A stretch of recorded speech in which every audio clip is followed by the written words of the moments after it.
ኖ አያስፈልግም።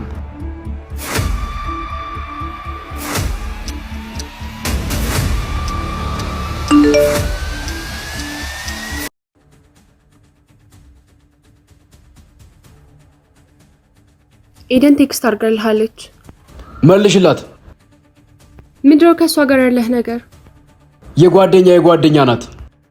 ለምን ቴክስት የምትልክልህ? እኔ ምን አውቃለሁ? ስልኩ ያለው ከአንቺ ጋር። ቴክስቱን ያነበብሽው አንቺ።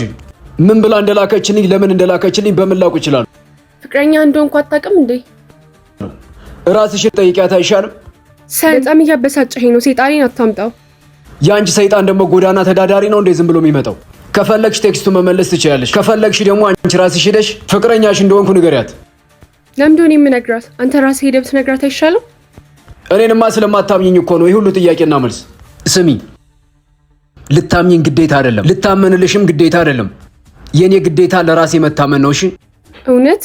ኧረ ተው፣ ለኔ መታመን ግዴታ የለብህም? አዎ የለብኝም። ከኔ ጋር ቁጭ ብለሽ ቴክስት ስትጻጻፊ፣ ስልክ ስታወሪ ለምን ማን ነው ብዬ ጠይቄሽ አውቃለሁ? አላውቅም። ለምን? በራሴ ላይ ነው እንጂ ባንቺ ላይ ስልጣን ስለሌለኝ። ለምን? ፍቅረኛ አይደለህም እንዴ? ፍቅረኛ ነሽ፣ ግን እንደ አንድ ህይወቴ ክፍል አይደለሽም። ብትኖሪም እኖራለሁ፣ ብትሄጂም እኖራለሁ። ብትኖሪም ባትኖሪም ለኔ ጉዳይ አይደለሽም እያልከኝ ነው? ህይወቴን እኮ ነው የሰጠውክ። አትዋሽ፣ ህይወት ለሰው አይሰጥም። አንተ ህይወትን አልሰጠኸኝም ነበር ማለት ጫወትክብኝ ነበር። አንተ ውሻ፣ ዝም የምትለኝ ለካ እንድሄድ ስለምትፈልግ ነው። ነፃነት እየሰጠውሽ እንጂ እንድትሄጂ ስለፈለግኩ አይደለም። እንድትሄጂ ከፈለግኩ ሂጂ ማለት እችላለሁ። ከፈለግሽ ደግሞ አሁንም መሄድ ትችያለሽ። መንገዱ ክፍት ነው። አንተ ሰይጣን፣ በእድሜ ከተጫወትክ በኋላ ነው መንገዱ ክፍት ነው የምትለኝ? ኖ አያስፈልግም።